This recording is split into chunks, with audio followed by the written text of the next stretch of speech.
Isang mapagpalang hapon mga kagimat.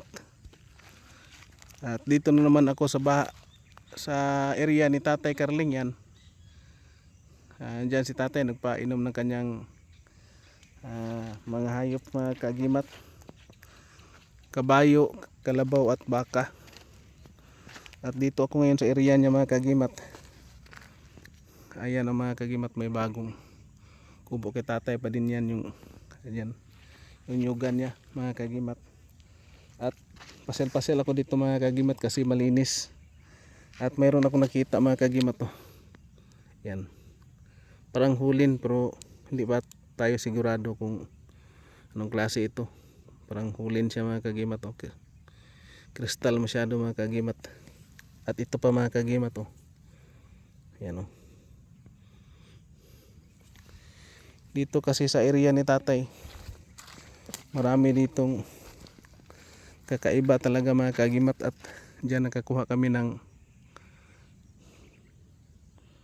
itlog ng tikling mga kagimat. Mas maganda mga kagimat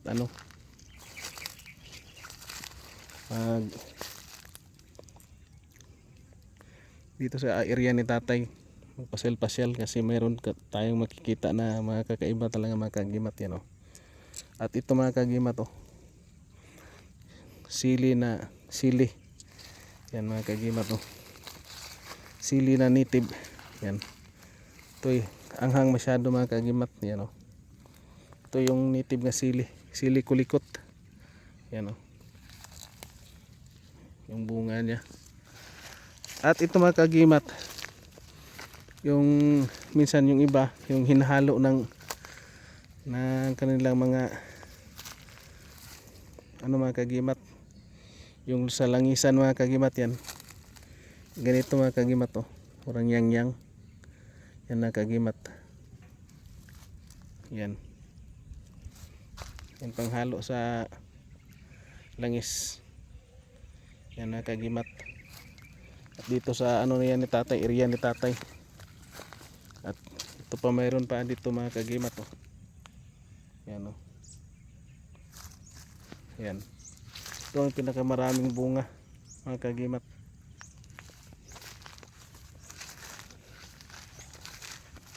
Yan si Tatay sa taas. Nagpainom ng kanyang mga hayop. Pasyal-pasyal muna ako dito mga kagimat. Sakali tayo magkuha na naman tayo ng kakaiba mga kagimat. So dito dati nakakuha ko ng itlog ng tikling.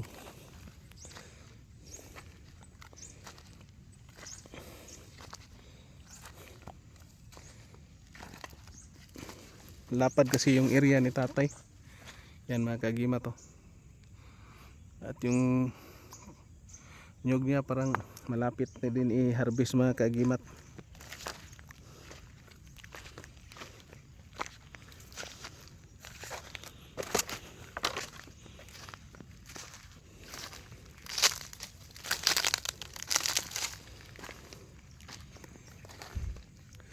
Yan, kita yung dagat mga kagimat.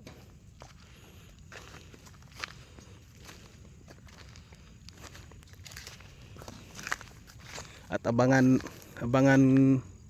ko rin mga kagimat yung mag-harvest na si Tatay ng kanyang nyug. Kasi yan o, mga next week siguro paano na niya, pa-harvest na niya yung kanyang nyug. Baka may makuha na naman siyang kaibang buwa ng nyug mga kagimat.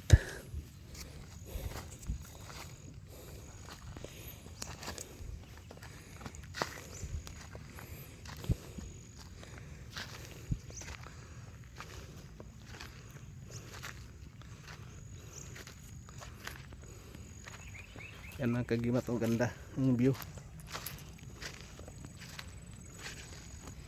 Ito yung tanim na tuba-tuba mga kagimat. At namunga na siya mga kagimat. Ito minsan yung buto nito, may makuha din tayong, nakakuha ako ng buto ng tuba-tuba na nagiging bato mga kagimat. Yan o. Ito'y tuba-tuba mga kagimat. Yan o. Dami bunga. At gamot yan mga kagimat sa kabag. At maraming gamot ito mga kagimat. Yan o, nang mulaklak pa mga kagimat. Mulaklak ng tuba-tuba. Yan.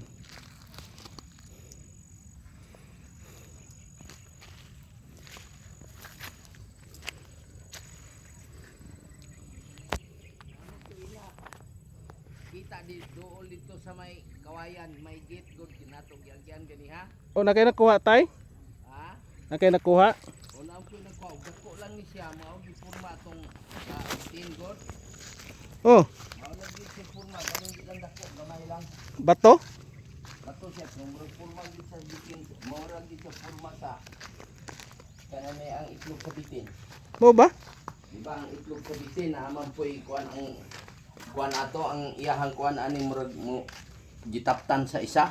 Oh. Naargo ng porma. Uy, Oh.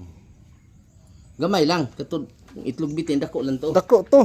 Oh, gamay lang siya. Yes, tatay oh. Bago nakuha. Doon niya nakuha sa entrance mga kagimat kasi ginilagyan Diyan nila. doon sa may kawayan anong may kurbada unhan ng may tugas. Oh, diyan mga kagimat.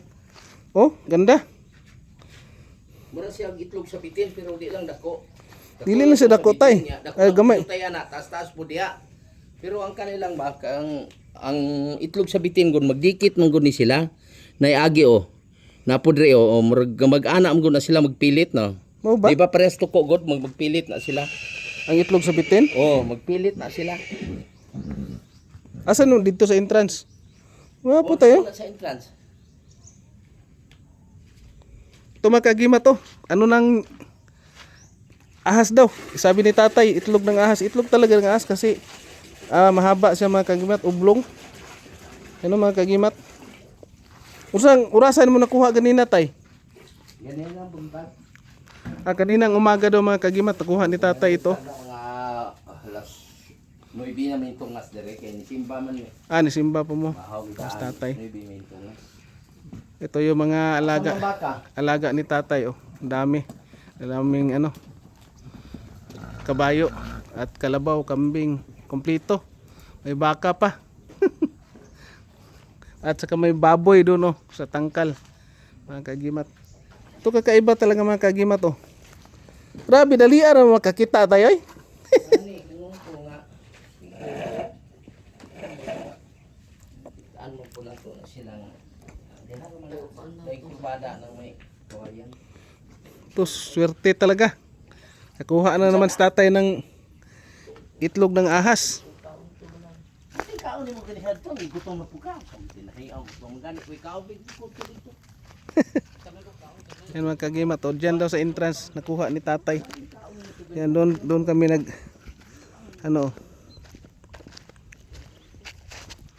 doon sa entrance yung pagpasok dito mga kagimat kasi pinagawaan tatay ng daanan.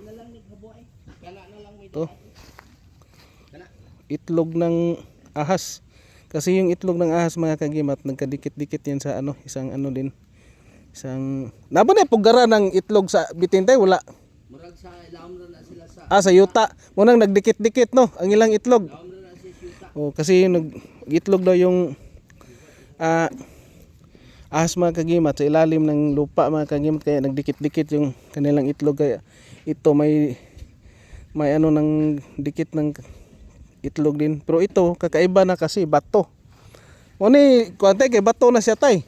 Oh, bato na siya.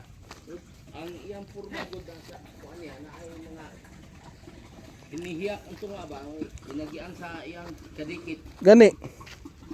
Ni kuante yang kadikit. Makagimat ano tayo ng bato.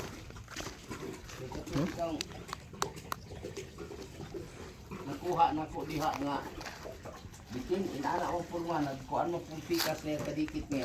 Oh. Bato na talaga mga kagimat. Oh. Kabilaan mga kagimat may ng bakas ng dikit ng ibang itlog din mga kagimat yan oh.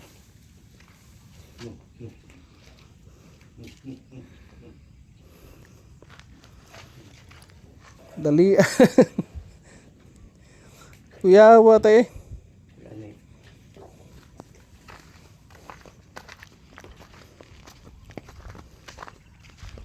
Yan mga kagimat.